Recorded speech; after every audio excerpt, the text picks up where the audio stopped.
4 recruits surrounded her in the mess hall at lunch, talking loud on purpose so everyone could hear, and 45 seconds later their trays, drinks, and pride were all on the floor while she stood alone and calm in the middle of the room, breathing slow and steady, because they had picked the wrong person to push that day, even though she wore the same plain tan t-shirt and simple name tape as any new arrival and looked more like a tired clock than anyone special. It started when Private Cole Harper, tall and loud with a fresh buzz cut and too much swagger, slid his tray across the table and blocked her way, saying, "New girl, you think you can just sit wherever you want," and his 3 friends, Mason, Drake, and Finn, shifted around her on all sides so she had nowhere to step, and the noise in the hall softened as people turned to watch, because trouble in a mess hall is better than any TV show.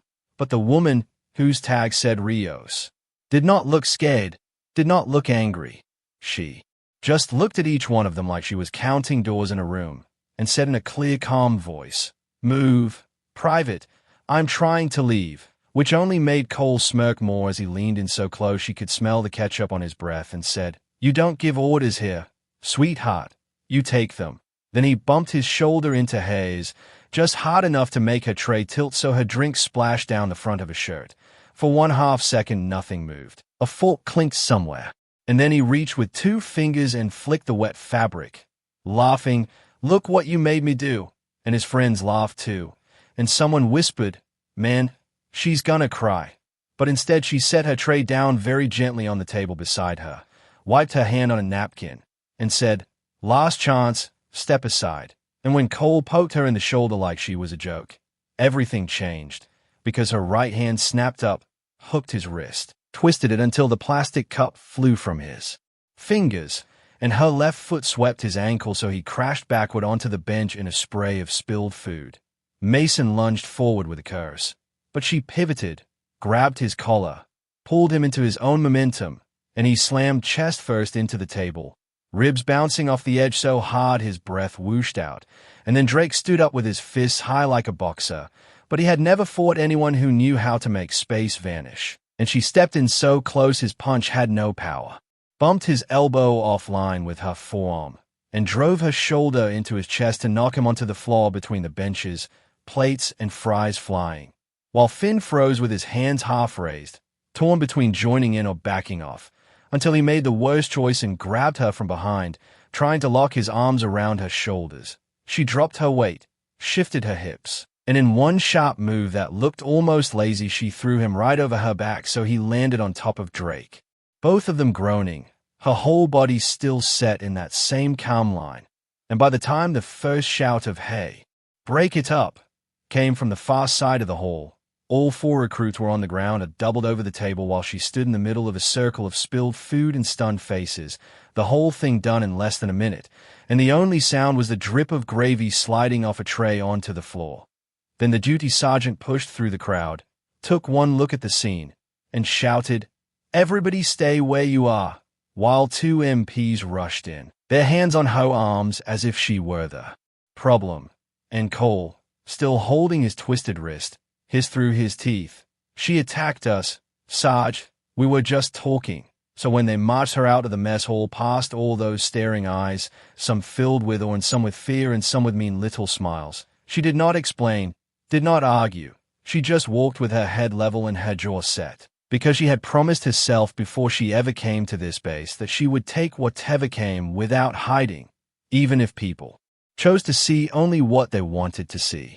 They put her in a small gray room in the admin building, sat her on a metal chair, and left her there long enough for the hum of the air vent to become a kind of slow drum in her chest. And she knew the cameras were watching from the dark bubble in the corner, so she folded her hands on the table and looked right at the lens, thinking of another small room years ago where a different set of men had judged her for the way her mission ended. And she breathed until the memory loosened its grip. When Captain Lewis finally came in, young, stiff, and trying too hard to look in charge, he dropped a thin file on the table and said, "Private Rios, do you know why you're here?" And she answered, "I defended myself," which made him frown because he had wanted her to say no so he could explain, and now he had nowhere to put his script. So he opened the file and said, "We have 4 statements that say you started a fight in the mess hall, used excessive force, and assaulted fellow soldiers, and we have video that shows you throwing them around like training dummies. So this is not going to go away with a simple talk. And she said, "Do you have the sound?" And he blinked, because he had not watched it with sound yet. And she added, "Play it." But he did not. Not yet, because the battalion commander had told him this case was to be handled with care, which in officer language meant I don't know what's going on either. So instead he said, "This is not your first assignment, is it?" And when she stayed silent, he added, "Your record is sealed, which I have never seen for a private. So I'm going to ask you straight. Who are you really?" And she looked down at her own hands, calloused, steady, the hands of someone who had held more weight than rifles, and said simply, "I am a soldier, and I was tested today," which only made him more annoyed, because he felt like everyone else in this building knew a joke he did not know. So he snapped, "The colonel will see you now," and led her down the hallway to an office where the air smelled like coffee and old paper, and Colonel Briggs, broad-shouldered with silver at his temples, was waiting behind his desk, a tablet in his hand. He did not ask her to sit right away. He just watched the screen as the mess hall video played, tiny figures moving across the glass. Then he set the tablet down and said, "Close the door, Captain Lewis." And when the door clicked shut, he looked up at her, his eyes not cold, not warm, just weighing, and said two words that made Lewis flinch. "At ease, Major." And for the first time that day she let her shoulders drop as she replied, "Yes, sir." And Lewis's mouth fell open because the rank on her record said E2, and the word Major had never been spoken in his presence about anyone in a t-shirt. The colonel waited a moment for the shock to settle, then said, "Lewis, you were never supposed to see her real file. So forget what you think you heard and listen." And he told him that the woman standing in front of them was Major Ava Rios, former Special Operations Officer. 3 tours, multiple commendations, and one very long, very dark after-action report that most people never read all the way through. And that she was on this base under orders from higher than any of them to observe recruit culture, to see if the stories about bullying, hazing, and silent command were true, and that only the colonel, the general, and one civilian inspector knew who she really was. Lewis stared at her like she had grown a second head, and Ava felt the old weight of her rank slide back over her shoulders, heavy and unwelcome, because she had come here hoping to watch and listen quietly for weeks before anyone noticed her, not to end up in front of the commander on day 3. But she also knew you do not always get to pick the shape of your battles, only how you stand during them. The colonel tapped the tablet again and said, "You were not supposed to break cover unless necessary, Major, and you were not supposed to engage physically with recruits unless it was training. So tell me why I am watching you toss my men like sandbags." And she answered simply, "They boxed me in, sir." And they were not going to stop at words, then added, "If you play the sound, you will hear that." And he sighed, because he already had, and he knew those boys had crossed lines they would never cross again, at least not under his watch.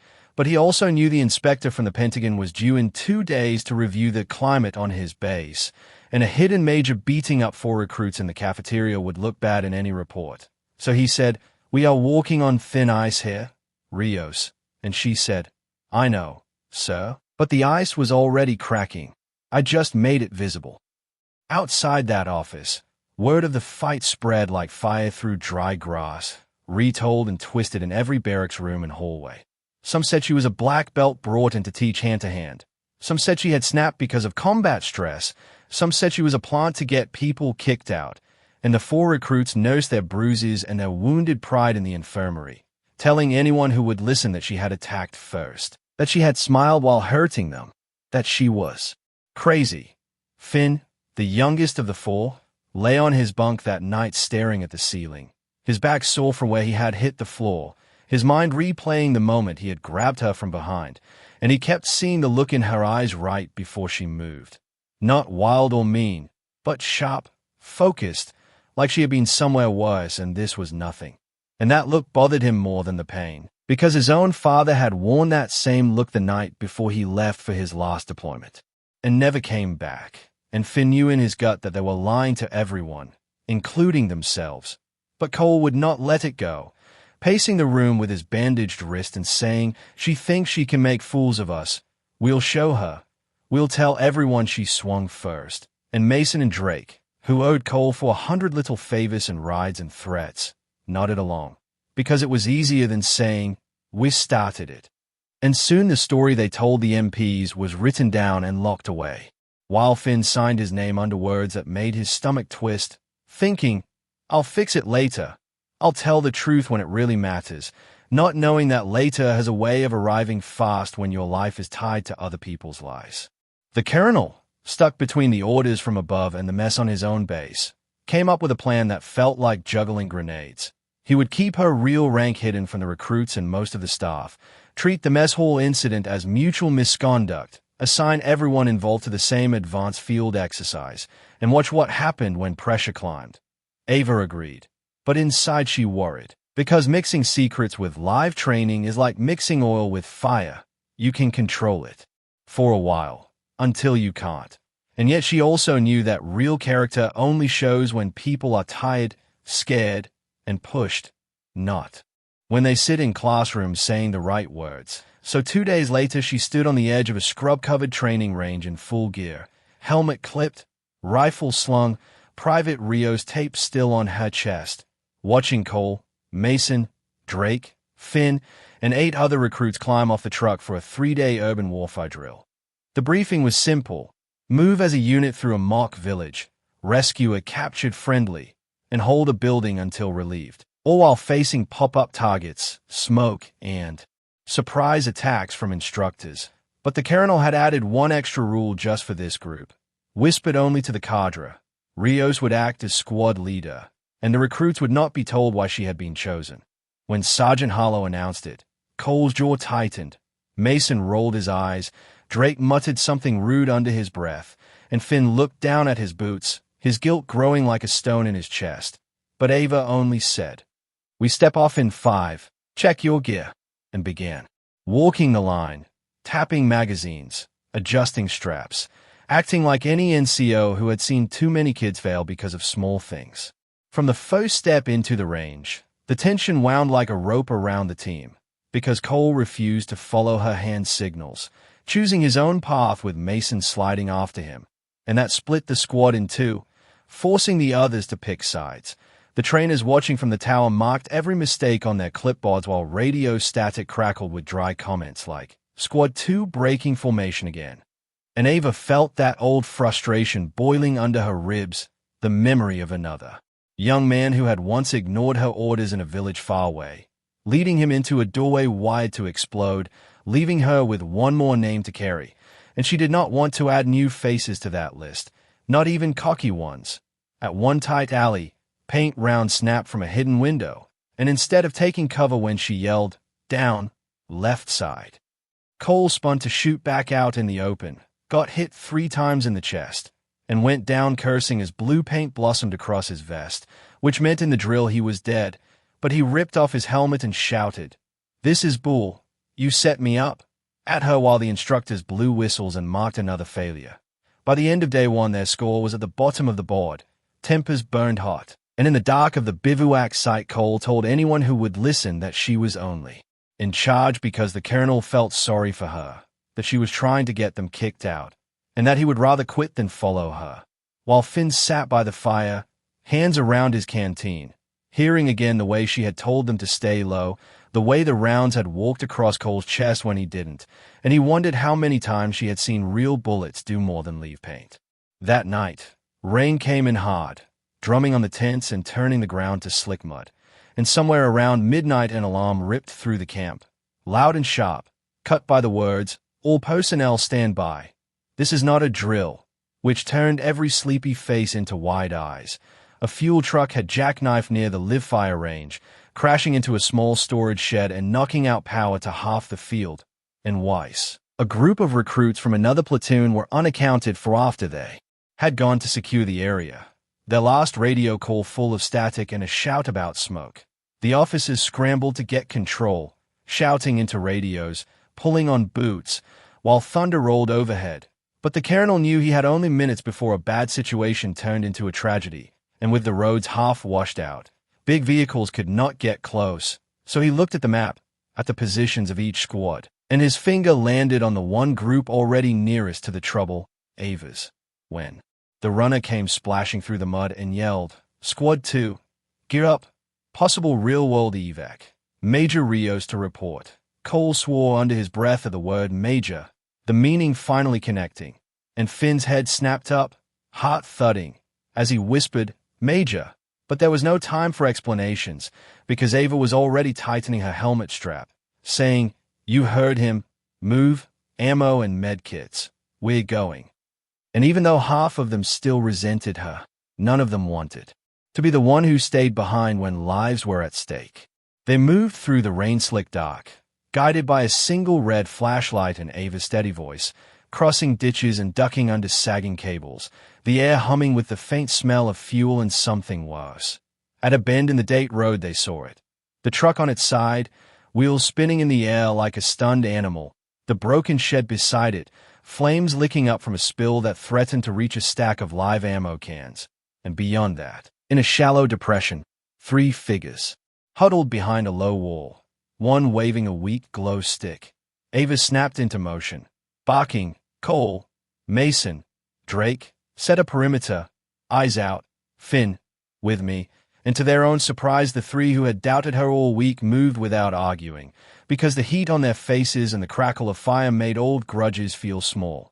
Sliding down into the depression, Ava and Finn found one recruit with a broken leg and another coughing hard, his face streaked with soot, while the third yelled. The 4th is still up by the shed. He went back for the driver, and Finn felt that stone of guilt in his chest explode into fear, because now there was someone out there alone in the smoke, and he knew if this went bad, the story he had signed his name to would be his last act of cowardice.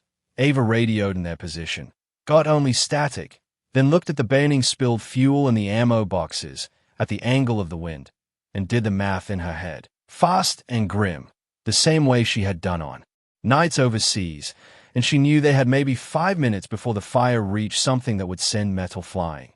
There was no time to wait for trucks, no time to argue for permission, so she shouted up to Cole, "I need suppression on that fire side. Keep watch for flare-ups. Do not let anyone else near those cans." And then she turned to Finn and said, "You're with me. We bring them out." And the young man, who had watched her fight, watched her lead, and lied about her in a statement, nodded because fear of fire was nothing beside fear of living with himself if he stayed. Crawling low, they moved along the back side of the truck, smoke burning their eyes, heat washing over their cheeks like an open oven door, until they heard coughing and a hoarse voice calling for help near the shed. Through a break in the smoke they saw him, a recruit in torn gear trying to drag the dazed truck driver by his vest, his boots slipping in the mud, the driver's leg twisted at an angle that made Finn's stomach churn. A wooden beam hung half-fallen above them, one end already charred, ready to come down with the next gust of wind or crack of heat. Ava did not stop to think about paperwork or rank or the inspector who would ask why she broke protocol. She simply ran the numbers of lives against the seconds left and moved, sprinting the last few steps, shoving her shoulder under the beam to hold it up while she yelled, "Get him free!" And Finn rushed in to grab the driver's arm, pulling with everything he had. For a moment the beam felt like a whole building on her back, and her knees shook, and the memories of another fire, another trapped man, screamed in her ears, but this time she did not let go. She roared, "Move, now!" And Finn and the other recruit dragged the driver clear just as a small explosion popped in the shed, sending a spray of sparks across her sleeve. She threw herself backward, letting the beam crash into the mud, grabbed the driver's vest, and together they hauled him toward the ditch as Cole and the others laid down a row of fire. Extinguishers like a white curtain between the flames and the trail of fuel, shouting over the noise. They rolled into the depression, bodies piled together, gasping, and in that cramped space, cradling the driver's head in her lap, Ava felt Finn's hand clamp onto her sleeve as he blurted, "Major, I lied. I lied about the mess hall. It was our fault. I'm so sorry," his words tumbling out between coughs. And she looked at him, at his soot-smeared face and wide, terrified eyes, and said, quietly, "Then you fix it, private, with the truth, because we are not losing anyone else to your fear." And he nodded so hard his helmet shifted, because in that moment he understood that courage was not just running into fire, it was also walking into an office and saying, "I was wrong." By the time the fire crews arrived, the worst danger had passed, thanks to their rough line of foam and the quick move of the driver and recruits. Medics loaded the injured onto stretchers, officers shouted orders, and the colonel stood at the edge of the scene, eyes moving from the blackened shed to the cluster of young soldiers and one woman sitting soaked and dirty beside them, her hands still steady as she helped wrap a bandage. He had watched the last 10 minutes through binoculars and radio reports, his guts twisted with worry and something like grim pride. And when he walked over, the whole squad scrambled to attention as best they could, except Ava, who was still kneeling next to the driver until the medic gently pushed her hand away. The colonel said, "At ease," then looked each of them in the eye, finally stopping on Finn, who swallowed hard, stepped forward, and said, voice shaking but loud, "Sir, permission to speak about the mess hall incident." And before the colonel could answer, Cole hissed, "Finn, shut up." But Ava held up a hand and said, "Let him." And Finn did, spilling every detail of that day, how they had boxed her in, how Cole had spilled the drink, how she had warned them before she moved, how they had all agreed to lie, and how he had signed the statement even though he knew it was wrong. The words hung in the wet night air like a second kind of smoke, bitter and choking, and the other 3 recruits shifted, faces pale under the mud, because the truth was brighter than any flame and it left nowhere to hide. Cole tried to jump in with excuses, then stopped when the colonel raised one finger and said quietly, "Not a word. Private Harper, not one," his voice more dangerous than any shout. And then he turned to Ava and said, "Major, for the record, your actions in the mess hall were in self-defense. Your actions tonight were above and beyond, and your orders were sound." And he glanced at the nearest MP, who was already pulling out his notebook to scratch out the old charges like they had never existed. The big twist came 2 days later, in the base theater where they held the formal review with the visiting general and the inspector from the Pentagon, a woman in a dark suit with sharp eyes who missed nothing. The whole training battalion sat on folding chairs, boots lined up, uniforms stiff, while a screen behind the stage showed still frames from the range incident. Flames, shadows, the white rush of foam. And a narrator's voice explained how the quick reaction of Squad 2 had prevented a chain of explosions. Ava stood in the wings, wearing her real uniform for the first time on that base, oak leaves on her shoulders, ribbons on her chest, feeling exposed and strangely light, like a weight she had carried alone for years was finally being shared. When the colonel stepped to the podium and said, "I would like to introduce Major Ava Rios, who came to us undercover as a recruit to evaluate the culture of this unit." A wave of shocked whispers rolled across the room, and every recruit who had laughed at her quiet voice or rolled his eyes at her orders now stared like they were seeing a ghost. Cole sat stiff in the front row, his jaw locked, sweat on his temple, knowing his name was in a different report that would go to a disciplinary board, while Finn sat beside him, throat tight, waiting to see what she would say. Ava walked out to the center of the stage, looked at the sea of faces, and instead of talking about medals or missions, she started with a story.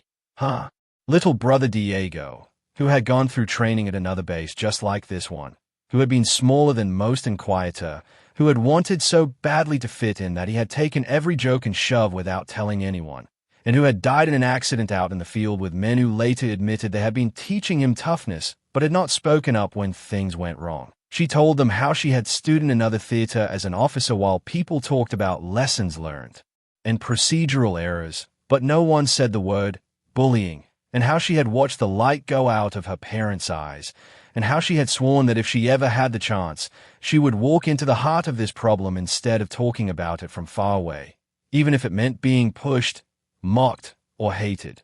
The room was so quiet she could hear the whir of the projector fan, and she let the silence sit there before saying, "Respect is not something you demand with your fists or your rank. It is something you earn by how you treat the weakest person in the room, especially when no one is watching." And at that, Finn's eyes filled, because he remembered her saying almost those same words in the mess hall right before the fight. The general, a man with deep lines at the corners of his eyes, stepped up beside her and said that the investigation she had led, along with the inspector, had found not just one group of bullies but a pattern of silence, and that things were going to change. Clearer reporting lines, real protection for whistleblowers, leadership training that went beyond checklists, and a new role for Major Rios as head of a small team that would travel from base to base, watching, listening, and stepping in. Before another day was lost. The twist inside the twist was that she had almost turned that offer down the night before, sitting alone on a bench outside the barracks while rainwater dripped from the eaves, because part of her still wanted to disappear into some quiet job where nobody knew her name, where nothing depended on her. But then Finn had walked up, hands shaking, and handed her a folded piece of paper with lines crossed out and rewritten, saying, "This is my statement. The real one. I wanted you to have it even though the colonel already does." And she had read it and seen in his halting words the first crack in a wall she had spent years punching, and she knew then that running away would be another form of silence. So she had said yes. Now she looked out at the recruits and saw not just kids who might hurt others, but kids who could also stand up, like Finn had done, if someone showed them how. And she ended her speech not with a threat but with a promise. "If you see someone boxed in the way I was that day in the mess hall, you do not laugh, you do not film it, you do not turn away. You step in, because the person you save might one day be the one pulling you out of a fire." After the ceremony, as people filed out in clusters, some quiet, some speaking in low, urgent voices about what they had just heard, Cole stood alone at the end of a row, his new orders in his pocket sending him to a remedial program far from this base, maybe even out of the service if he failed.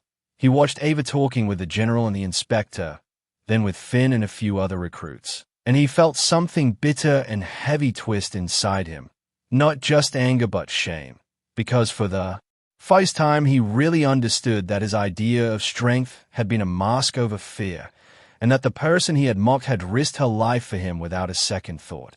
He walked over, cleared his throat, and when she turned he almost forgot what to say. But then he forced out, "Major Rios, I'm sorry," the words stiff and clumsy, like boots that didn't fit yet.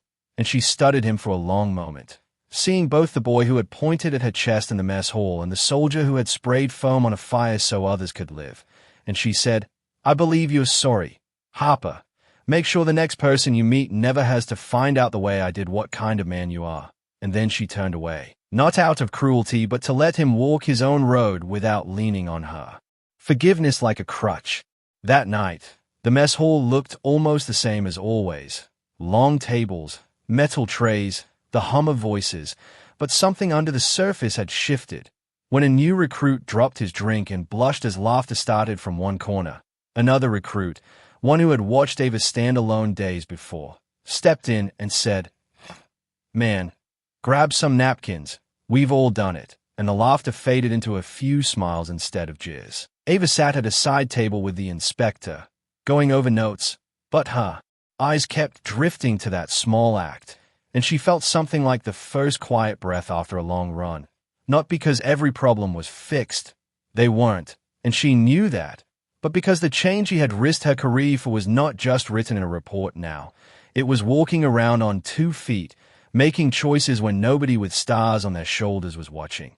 As she rose to leave, she passed the spot where the fight had begun, the floor now clean, no sign of spilled gravy or broken pride, and she reached out with one hand to touch the edge of the table, remembering the young woman she had been before Diego's death, the officer who still believed rules alone could hold back cruelty, and she whispered, "We're getting there, little brother," then straightened and walked out into the cool night air, shoulders square, eyes forward, ready to take her story, her scars, and her new mission to the next base, and the next, and the next. Because the powerful truth she had learned in that mess hall was that it takes only 4 to 5 seconds to tear someone down, but it can take a whole life to build a different kind of strength, and she intended to spend every remaining day of Hayes doing exactly that.